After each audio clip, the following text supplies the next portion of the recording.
Ada satu orang komen di video yang saya post semalam. Nina komen dia. Oh ya, nama dia ada bau sikit ya. Pampers. Page Kentas kuat batu api.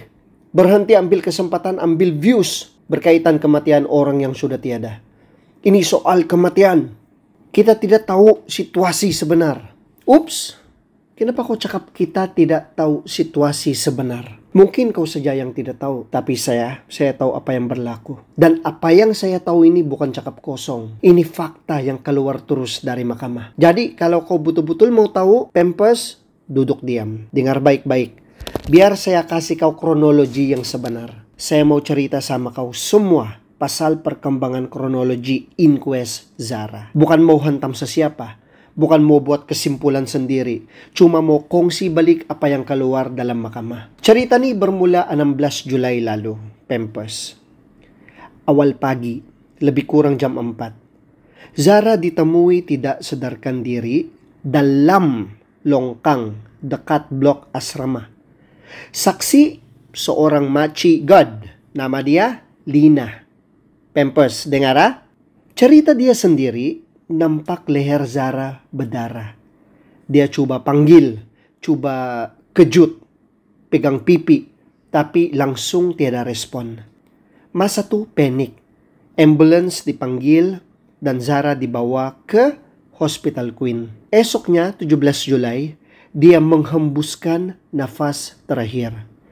Maci Gadni pun sempat ambil gambar Zara masa ditemui. Tapi lepas tu katanya warden, yaitu Ustaz Azari, minta gambar tu dipadam sebab takut tersebar kunun.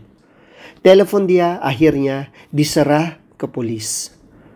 Gambar tu sekarang sebahagian daripada bukti mahkamah. Masa sama juga ada arahan keluar. Woi, dengar, 6 telepon awam yang biasa pelajar guna tu, semua kamu tutup Swiss ah. Nah, 2 hari, 48 jam, talian terputus. Pampers, hanya 1 telepon di pejabat pentadbiran saja yang hidup. Bayangkan masa tuh. Budak-budak tingkatan 1 baru saja nampak kawan diorang dibawa ambulans. Trauma, bingung, tapi tidak boleh call keluarga. Diorang terpaksa pinjam telepon cigu, pinjam telepon God, semata-mata mau bagi tahu ibu bapa. Saksi cakap lagi, budak-budak nih diarahkan tidur di bilik sakit. Katanya lebih selamat. Sebab God ada jaga. Tapi coba kamu pikir. Adakah tidur dalam bilik sunyi itu betul-betul kasih hilang trauma? Atau makin buat hati makin takut? Sunyi bukan selalu obat. Kadang-kadang sunyi itu macam kau simpan periuk nasi mendidih. Tapi kau tekan penutup rapat-rapat. Asap tidak keluar. Bunyi pun hilang. Tapi tekanan makin naik. Sampai satu masa periuk tu boleh meletup juga. Pampers. Lepas tu, ada lagi satu kejadian, Pampers. Dengar ah, malam 17 Julai, seorang ibu datang sekolah mau ambil anaknya. Bukan dia seorang, tapi juga seorang lagi pelajar yang dirujuk sebagai E.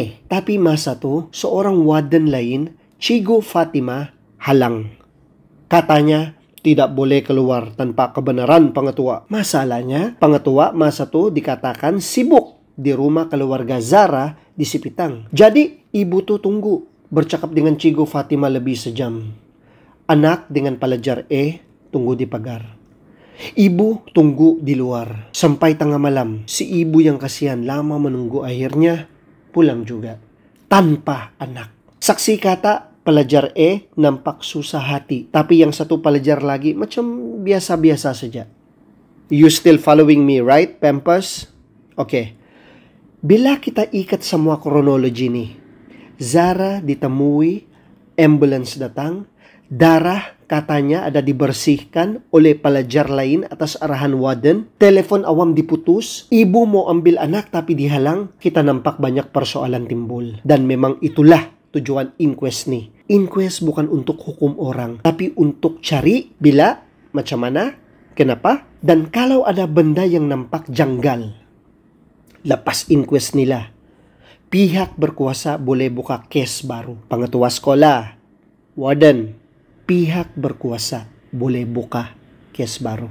Buat siasatan jenayah. Jadi, Pampers, jangan risau. Kalau betul ada salah laku, jalannya tetap ada. Macam saya selalu cakap, inquest ni macam peta. Dia tunjuk jalan. Lepas tu barulah pendakwaan boleh jalan ikut patato. Jadi kita sekarang sabar. Kasih ruang mahkamah buat kerja. Dan kita terus rekod semua fakta yang keluar. Dan kau tahu kah Pempers? Minggu depan, lagi penting.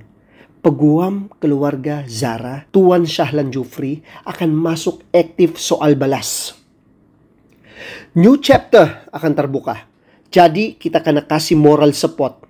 Kasih semangat. Kita banjiri media sosial dengan hashtag Justice for Zara. Biar dunia tahu kita masih peduli. So Pampers, suara rakyat nih bukan benda kecil. Kalau sikit saja yang bersuara, boleh senang ditutup macam lilin ditiup angin. Tapi bila suara tuh jadi ramai Pampers, dia jadi macam unggun api besar dalam hutan kering. Makin lama makin marak, sampai mustahil sudah mau dipadam. Jadi guys, kita teruskan perjuangan ini dengan bijak, dengan hormat, dengan kasih sayang. Kita bukan lawan mahkamah, kita teman mahkamah. Kita bantu dengan suara. Sebab akhirnya buah daripada benih yang kita tanam hari ini, lambat laun Pampers akan nampak hasilnya. Justice for Pampers. Salah. Justice for Zara.